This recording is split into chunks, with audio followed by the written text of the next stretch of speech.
Maravilha, direto para nossa questão, sem se esquecer aí, né, de se inscrever no canal, deixar aí o seu like e badalar a sinoca. Isso é muito importante pra gente, tá bom? Para que o YouTube possa mostrar esse vídeo para outras pessoas, tá legal?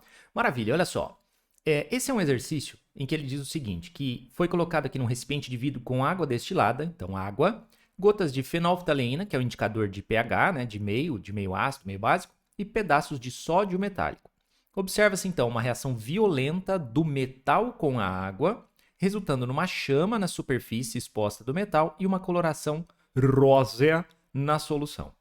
A chama e a coloração resultam, respectivamente, da queima de, então, algum gás que possa aqui ser queimado. De cara, a gente já vai jogar fora uma alternativa que é a C, porque o nitrogênio não é um gás combustível, ele não pega fogo, tá bom? Então, já está fora. Outro que a gente pode excluir, o oxigênio não é combustível. O oxigênio é comburente, é ele que alimenta a combustão, mas não é ele o gás a pegar fogo. Então também já não é. O que já nos leva a entender que a reação produz hidrogênio, tá bom? Só que aqui ele fala em hidrogênio do ar, aqui hidrogênio produzido na reação e produzido na reação. Beleza, vamos entender um pouquinho melhor sobre isso aqui. Essa questão ela vai envolver duas partes, tá?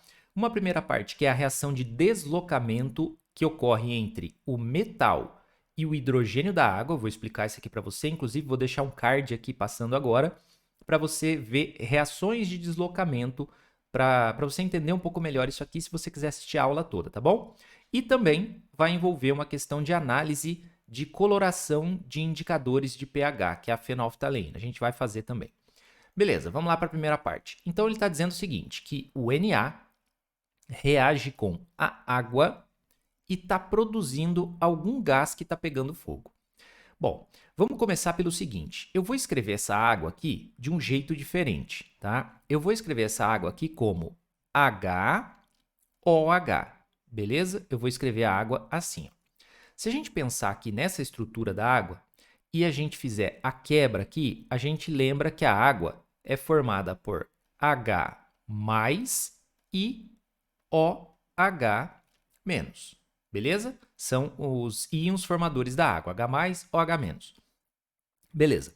O sódio, como já foi até dito no texto, é um metal. E metal tende a perder elétrons e se tornar positivo. Então, o que vai acontecer aqui é que o sódio vai entrar no lugar do hidrogênio, vai deslocar o hidrogênio. E aí, aqui no final, eu vou ter o Na, que quando perde um elétron, se transforma em Na+, certo? Pela perda de um elétron. Ah, Marcos, mas como é que eu saberia?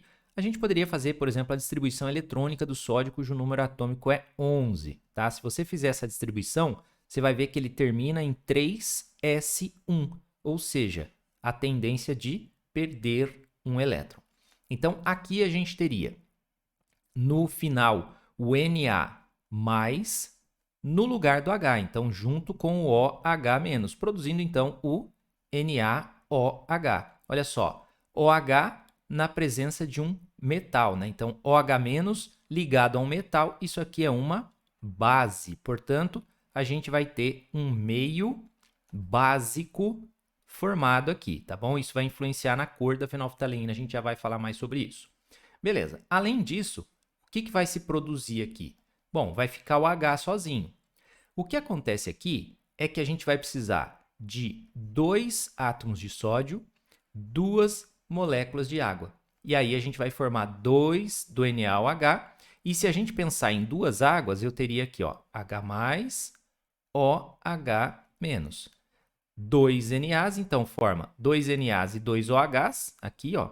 Então dá 2 NaOH e esses Hs vão se juntar. Ah, Marcos, mas aqui é um H+, e outro H+, como é que esses caras vão se juntar?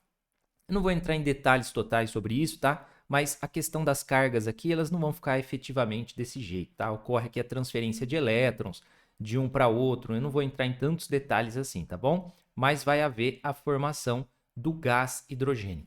Sempre que eu tiver um metal reagindo com a água, se esse metal for mais reativo que o H+, vai ocorrer essa reação com formação de hidrogênio e uma base daquele metal. Então, essa é a reação que acontece, portanto, forma-se aqui gás hidrogênio. Então a gente já pode excluir essa aqui também, ó.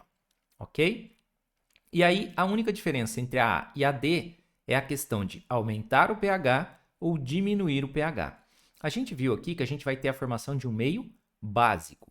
Inicialmente a gente tinha água, certo? Então a gente está trabalhando com meio neutro. A fenolftaleína em meio neutro, ela é incolor, tá? E aí o que acontece? A gente tem a formação da base. Então a gente tem a formação desse meio básico por causa da presença do OH-. Então o meio vai se tornar básico. A gente vai ter aqui, ó, um pH que aumenta de 0 até 14, né? Essa é a escala de pH. Então a gente vai ter a saída aqui do meio neutro, que é o 7 da água destilada, e vai ter um aumento de pH, onde a fenolftaleína é rosa. Então em meio básico ela é rosa, em meio ácido ela é incolor. E ele falou que teve a formação de uma cor rósea na solução. Isso significa o seguinte, que o pH aumentou para que a gente pudesse entrar aqui numa região onde a fenolftaleína assume essa cor rosa, tá bom? Eu vou deixar também um card falando dessa questão aqui de indicadores, né? A aula em que você vai ter isso aqui também sobre indicadores. Maravilha? Então a gente chega aqui, a gente vai ter o hidrogênio produzido na reação e um aumento de pH, portanto, alternativa A de I love you, baby.